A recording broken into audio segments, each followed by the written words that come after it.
The Ben Shapiro Show is a podcast that sees host Shapiro talk about all things politics and recent current affairs of the week with special guests.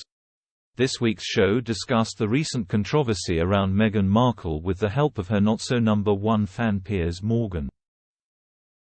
Shapiro introduced the star guest for his podcast this week as journalist Piers Morgan before the pair began discussing recent current events. The podcast kicked off with a conversation surrounding the Duchess, who, as many will know, is in an ongoing privacy battle with her husband Prince Harry, as they try to gain more protection.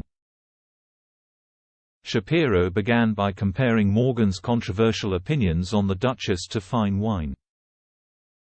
He reminded Shapiro of one of the many shocking comments he has made on Meghan. He recalled, "Because if you remember my exact phrase that apparently was so problematic was, I would nt believe Meghan Markle if she read me a weather report. And that has really stood the test of time," the journalist added. This prompted Shapiro to go into a rant about the Duchess of Sussex as he claimed she, really will not just leave.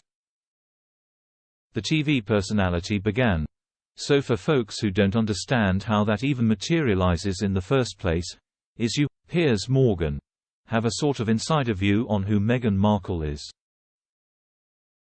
And the reason shush is relevant is for two reasons. 1. Because she really will not just leave and take the privacy she or so desperately, apparently wants, and she won't take it."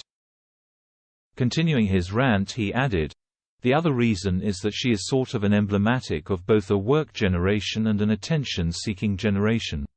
She is kind of the TikTok generation but kind of morphed into one human being." Shapiro then compared how people in America perceive the former Suits actress. He went on to say, "When people look at her in the United States who kind of warm to her claims of victimhood and with this idea that shush is being very emotionally open. And then there are other people who look at her like this is the most bratty person I have ever seen in my entire life.